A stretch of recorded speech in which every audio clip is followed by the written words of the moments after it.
एक लड़की 200 डिग्री गर्म पानी से नहा रही थी, पर उसे कोई एहसास नहीं हुआ। नल बंद करके जब उसने शीशे पर जमी भाप पोंछी तो पीछे खड़ी अपनी छोटी बहन को देखकर चौंक गई। लेकिन बहन की आंखों में कुछ अजीब था। वो अचानक बेहद पास आ गई, चेहरे पर एक डरावनी मुस्कान ली। बड़ी बहन को कुछ समझ नहीं आया। नहाकर सीधे बहन के पास पहुंची और पूछा, तू बाथरूम में उस तरह देख क्यों रही थी? पर बहन ने कहा कि वो तो कमरे से बाहर ही नहीं गई थी, और बताया कि पिछले रात उसके पिता ने उसके साथ क्या किया। उसकी बात पर यकीन करना मुश्किल था। जब वह कुछ और बताने लगी तभी उनके पिता ने दरवाजे के पीछे से सारी बात सुन ली। धीरे से उन्होंने दीवार से एक बड़ा वॉलपेपर कट्टर उठाया, ब्लेड पूरी तरह बाहर निकाली और अपनी बेटी की तरफ बढ़ने लगे। जैसे ही उन्होंने वार करने की कोशिश की, बड़ी बहन ने उन्हें धक्का देकर रोक लिया। दोनों बहनें भागी, लेकिन दरवाजा खोलते ही वो फिर सामने खड़े थे। उन्होंने बड़ी बहन के बाल पकड़कर देखा और फिर उसे करीब 30 मीटर दूर फेंक दिया। वह सीढ़ियों से टकराकर बेहोश हो गई। छोटी बहन डरकर पापा को देखती रही और घबराकर वहाँ से भागी, पर पापा ने उसका पीछा नहीं किया। वो सीधे कमरे में गए और वहाँ से एक भारी हथौड़ा उठा लाए। उधर बड़ी बहन को होश आया। वो बहन को ढूंढने लगी, पर दोनों ही गायब थे। तभी उसे महसूस हुआ कि कोई उसके पीछे खड़ा है। पिता हथौड़ा लेकर वार करने ही वाले थे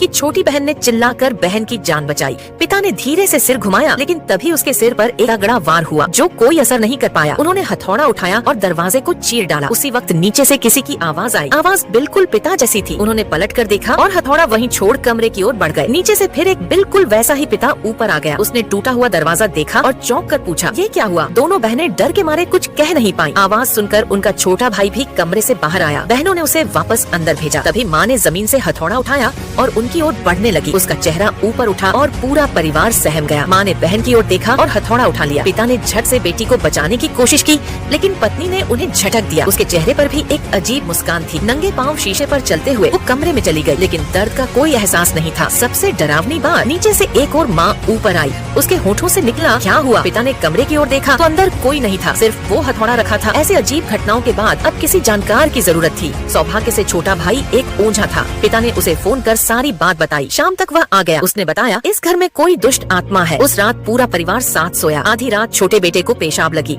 वो चुपके से बाहर निकल गया। इसी का फायदा उठाया उस दानव ने, जो अब उसी की शक्ल लेकर हाथ में बड़ी तलवार लिए ओझा की ओर बढ़ने लगा।